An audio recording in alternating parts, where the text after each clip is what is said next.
Hello, my name is Daniel Omara. I work with the Central Bank of Uganda. I'll share my thoughts with you today on the strategic planning process. Who needs to be invited to participate in the strategic planning process? Or specifically, who needs to be invited in the strategic planning retreat? The agenda will be as follows. I'll speak about the strategic planning process, the strategic planning team, the stakeholder mapping, and then we draw into the conclusion. According to the International Association for Strategy Professionals Body of Knowledge, what we know as the BOK 3.0, the IASP Body of Knowledge 3.0 provides 5 steps in the strategic planning process. Step 1 is to formulate the strategy. Under this step, we devise the strategy. We come up with the strategy or the plan. The assumption here is that you have done your environmental assessment already. And some people call this the environmental scanning. So you've done all this using different models such as the SWOT analysis, the PESTO analysis, and many of these are the scenario planning and all that you have in stock. But the point is that you must come up with a strategic plan at the end of the day. In step 2, you now transform the organization. And so this strategy was put in place to cause change. It should create value in the organization. So transforming the organization should bring about change to the organization in order to align its operating model to the new strategy. So the organization has got to change to align its operating model to the new strategy. There was a purpose for the new strategy. There was a purpose to have change in the organization, to improve business, to improve all that you have set out in your strategy. So there must be transformation. So how do you bring transformation? Transformation then comes through execution of the strategy, step 3. So for you to execute the strategy, you need to deliver value to the organization stakeholders as defined in your strategy. So the execution of the strategy is a very important step in the strategic planning process. In most cases, many institutions have a very well-designed strategy, but it's kept in the shelves and it's not implemented. So execution is very, very important. So execution is where you need to ensure that you have full buy-in. You deploy all the resources that you need to ensure that you achieve your strategy. But how do we bring this buy-in? So we bring this buy-in through engagement in step 4, where we engage our stakeholders. So engagement is to do all that is necessary to get the participants to commit themselves to make the new strategy work. In our case, in the central bank, we design our strategy and then run a very comprehensive stakeholder engagement program. We mainly engage our stakeholders, such as the employees, the staff.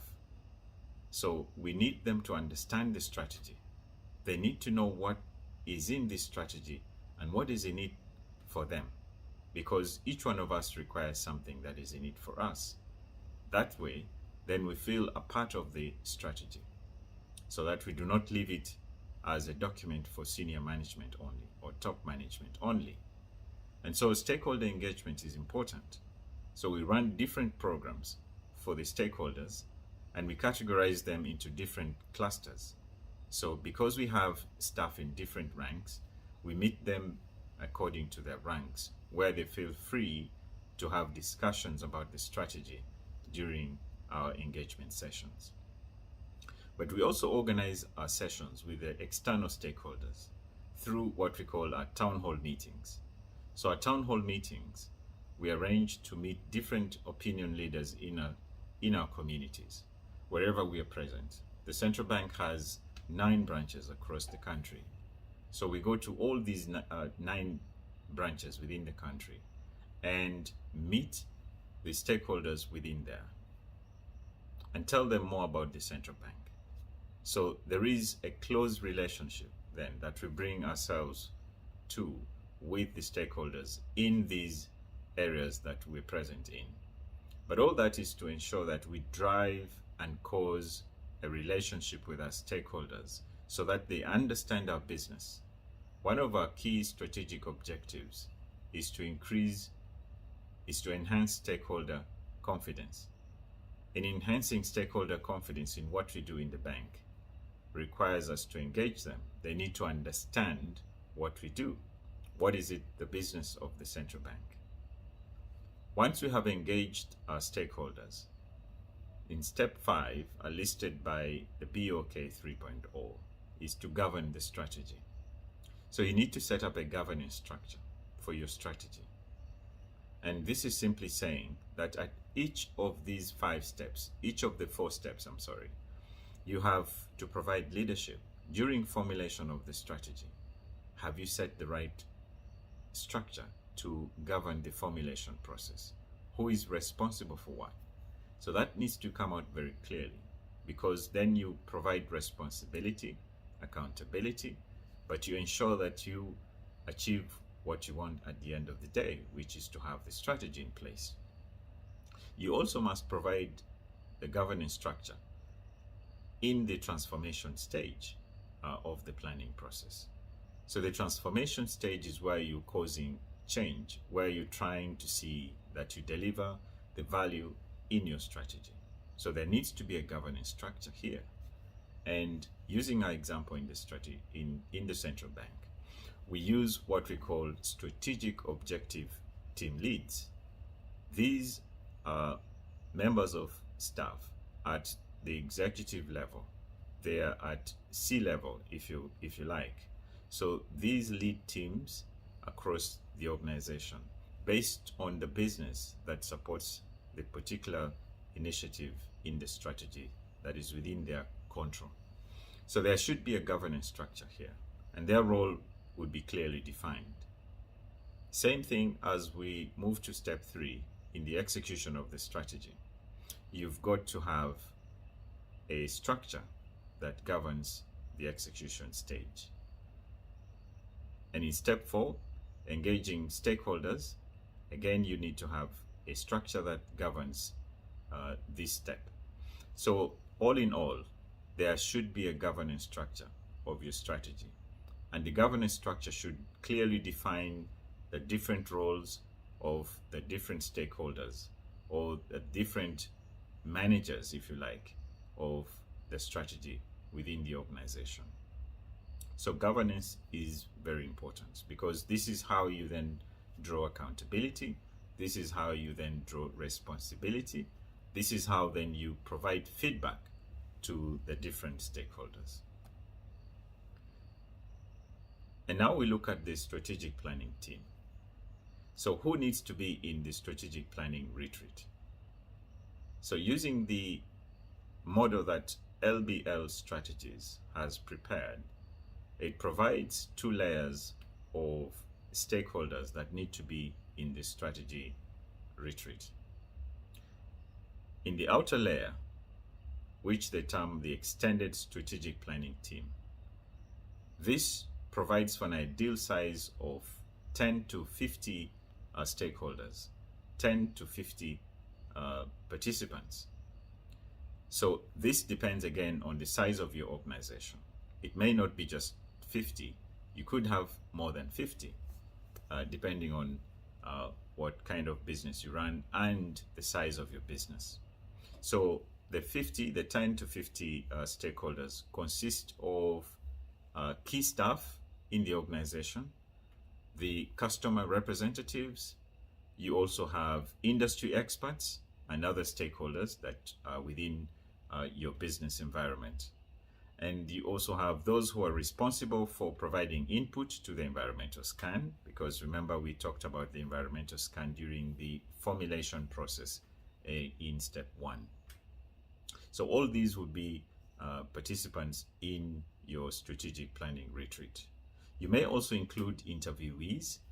During your formulation stage, you're conducting environmental assessment, and so you are interviewing a number of stakeholders. So you may include interviewees in this extended planning team. This could also include your survey respondents or focus group participants. So the list can be long, but we provide an ideal structure that would provide value in the planning process. Then we move to the second cluster of who needs to be in the strategy planning retreat. And this is the inner circle called the core strategic planning team. In the core strategic planning team, the ideal size is 8 to 15 participants. And the 8 to 15 participants, again, depends on the size of the organization. But in this ideal situation, we provide that these 8 to 15, should consist of the board of directors. So you have the board members in the 8 to 15. You also have the executive leadership. You also have the senior managers responsible for leading and guiding the strategic planning process. So the board's role is well known to all of us, that they are in charge of coming up with the high-level strategy, providing the strategic direction of the institution. The executive leaders are the managers, the top managers that run the day-to-day business of the organization. And so they need to have full control of the strategy process. They need to have full control of the strategy. They are the owners of the strategy, this cluster of stakeholders in the 8 to 15 participants. So this is a very important members or participants in the strategic planning process. So if you need to have a strong strategic planning team, then you've got to ensure that you have the board of directors in that room. You've got to ensure that you have the executive team of the organization in that room. And you've got to ensure that you have all your senior managers in that room, because these are the people that are responsible for leading and guiding the strategic planning process. Of course, you're not going to have all of them in one room discuss at the same time. You cannot have the board of directors in the same room discussing your strategy with your senior management. No. So each of them would be clustered in their different categories, and you hold the sessions with them separately. So that again is it's a flexible provision that you design how you want to have these engagements done with the different categories of these stakeholders. But the point is that you've got to ensure that you have engagements and input provided by the board members, provided by the senior executives of the organization, and all those that are core to the strategic planning process. So they become your core strategic planning team. These must be in the room during the strategic planning process. Now, our next slide, I talk about the power or influence diagram, where I provide a 4-quadrant which lists interests of stakeholders on the y-axis and the influence or power of these stakeholders. The first group in the first quadrant is the least important. Who are those that you need to inform? For example, the Central Bank of Uganda. Who are those that we need to simply inform about our business or formulating monetary policy? So here we can take an example of the general public. The general public simply needs to be informed of our business. They need to understand our business, but we do not have to have a direct engagement with them in this quadrant, the least important quadrant, as we said. So using the example of the general public, if we need to engage the general public, We can choose to simply inform them through a general communication, perhaps through the newspapers or the general media, or we post our information on the website or send out email to particular people amongst the general public if we have their contacts with us. But this is to aim at having them within our net, within our basket, within our reach, because we want to achieve their buy-in. Yes, we are a central bank, but we need to have the confidence level of the stakeholders, generally the general public. What is their level of confidence with the central bank? So one of our strategic objectives is to enhance stakeholder confidence. And this is how we cause the engagement of the general public for them to understand the business that you do of monetary policy formulation. The goal here is to ensure that you move the least important stakeholders in this quadrant towards the right-hand side where we have the show consideration quadrant. Under the show consideration quadrant, you want to make use of the interests through involvement in low-risk areas. You want to keep them informed and consult on specific areas of interest, because these are your potential supporters. These are your goodwill ambassadors. So again, using our case of the central bank, these could be opinion leaders.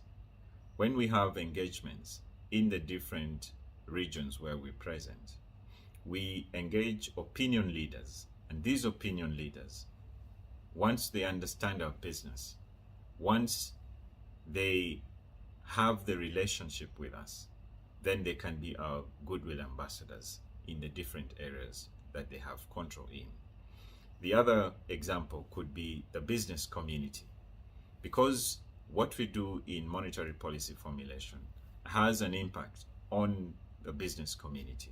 So you want the business community to understand your business, to understand the work of the central bank, so that they can have confidence in the central bank. And that way, they become our goodwill ambassadors. The third quadrant is along the y-axis, is the meet their needs. The meet their needs are stakeholders. These are the people that we engage and consult on interest areas specific to their needs. We try to increase their level of interest, and we aim to move them again to the right-hand box that I will be talking about very shortly. But what's the example of this cluster of stakeholders who we need to meet their needs? So I'll point out an example of the media houses. Whenever we release our monetary policy statements, we engage the media. We engage the media to ensure that they disseminate the information that we have released and make it more simpler for the general public to understand. The consumers of this policy statement need to understand it. So the media then dissect this policy statement to the language that is understood by the common person. But in terms of influence, in terms of interest, we see that it's important to have the needs of the media houses met. And therefore, we have constant engagements with them to understand our business, first of all, and to meet their needs. So it's a two-way discussion. It's a two-way benefit. The next quadrant is the key players. These are the people that you need to have within your reach at any time, because they are key players. They focus on efforts. They are involved in governance, perhaps, or they make legislation. And so I use an example of, say, the Senate or the members of Parliament, because they're involved in legislative process. They have a high level of influence and high interest in what the central bank does. So in deciding your cluster of stakeholders, this power and interest diagram or quadrant provides you a clear way of mapping out your stakeholders that you need to engage during the strategic planning process. In conclusion, there is no one-size-fits-all process. It depends on the size of your organization. You need to understand the expectations of the leadership team. So you have to engage the leadership team way before you start your planning process. What are their needs? What is it in for them? What are their expectations? So these must be clearly understood from the word go. Identify a strategy development champion. So you need to identify a champion within the organization. Could that be the head of strategy, the chief strategy officer? This again depends on your organization structure. But the point is that you need to identify a strategy champion within the organization so that your strategic planning process is enhanced. Secure commitment from the top. We said that the board, the senior executive, are the owners of the strategy. So you need to have them on your side. You need to secure their commitment to the strategy. And last but not least, design a process that fits the organization, that fits your environment, because we're all in different environments. Once you do this, and many others, I've just listed 5 of these points here, but once you do this, we believe that then you should have a clear strategic planning process and the right participants in the strategy retreat. And so as I end, I'd like to have this quote by Maurice Chang, the founder and chairman of Taiwan Semiconductor Manufacturing Company. In his words, quote unquote, "Without strategy, execution is aimless. Without execution, strategy is useless." Thank you.